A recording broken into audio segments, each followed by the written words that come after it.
Hi, I'm Amanda Suffecool from Eye on the Target Radio, and I want to talk to you about history and guns and gun control and erosion, kind of in that order. Do you know that December 15th of 1791 was when the Bill of Rights was ratified? And we know what the Bill of Rights is. There's actually a section in there that's got 27 little words that really resonates with us, a well-regulated militia, being necessary to the security of a free state, the right of the people to keep and bear arms shall not be infringed. Yeah, 27 words. Shall not be infringed. And it wasn't for 100 years, for 150 years. And then the St. Valentine's Day Massacre happened. And that brought us the NFA.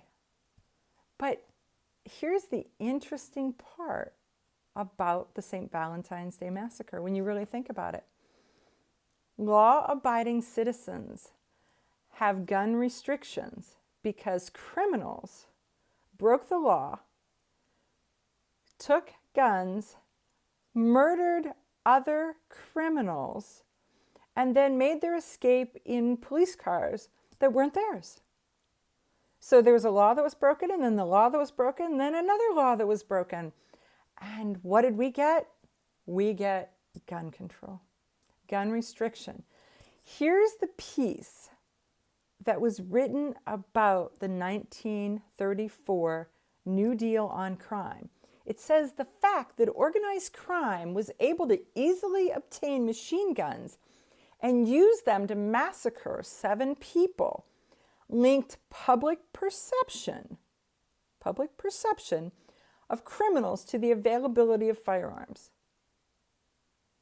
Public perception. So their perception is our reality. But let's roll down through the history then. 1938 was the Federal Firearms Act that required FFLs, required dealers to have federal firearms licenses. It also required FFLs to keep customer records, to keep track of you and I. 1939, the United States versus Miller. That's where sawed-off shotguns came into effect. And the Supreme Court said that a sawed-off shotgun there's no evidence that a sawed-off shotgun has a reasonable relationship to the preservation or efficiency of a well-regulated militia. We've heard those words. And we cannot say that the Second Amendment guarantees the right to keep and bear sawed-off shotguns.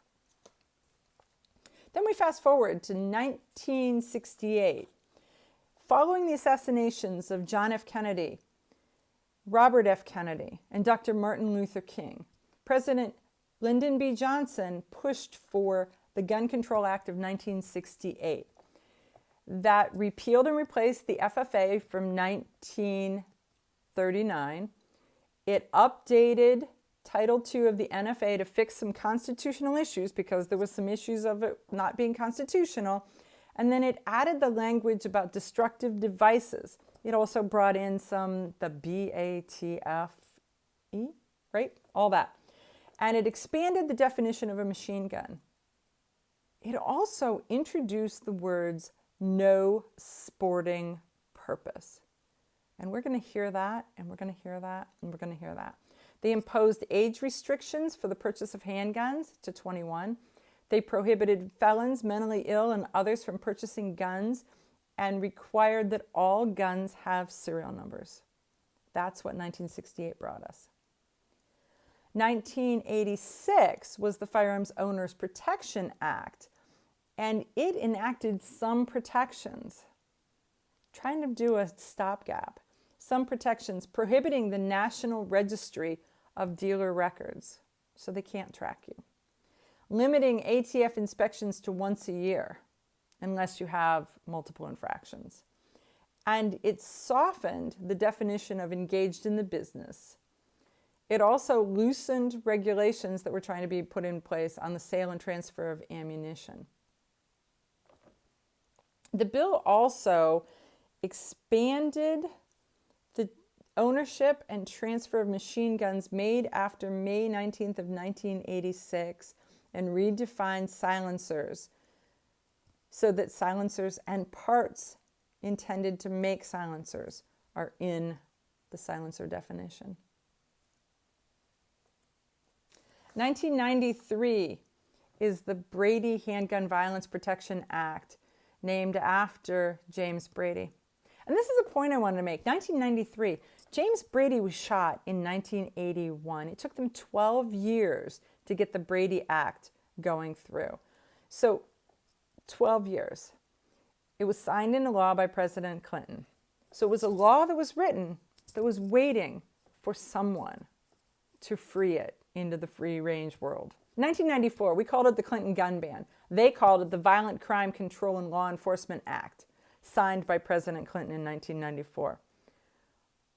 We know that it was an attack on our modern sporting rifles because no sporting purpose. In 2005, the Protection of Lawful Commerce in Arms Act, PLCCA, was signed by President George Bush. It was supposed to protect gun manufacturers from lawsuits if a gun was used in a crime and it wasn't a defective gun. We're seeing that that's not standing up the way that it should and it could. Here's another. 2008, Heller versus DC. Do you know that it took till 2008 before the Supreme Court determined that you can indeed, that the Second Amendment says you can indeed have a gun in your household? 2008. 2014, John Kerry brought back the Arms Trade Treaty. He'd signed it, brought it back to the United States to sit on a shelf and hope that he could get a Senate that was friendly enough to accept and approve the Arms Trade Treaty that would allow the UN to have a voice in our Second Amendment. It sat like a ticking time bomb for 5 years before it was finally killed off by President Donald Trump. But just know that it's not the Arms Trade Treaty. It's not the Clinton gun ban. It's not the NFA. It is that there is a veritable stack of gun legislation that is already written, waiting for an emergency for them to roll it out and to use it against us. So we, you and I, must stay active, we must stay vocal, we must stay vigilant. You and I need to stand for the Second Amendment. Just count me in as Teal for 2A. Amanda Suffecool, on the Target Radio.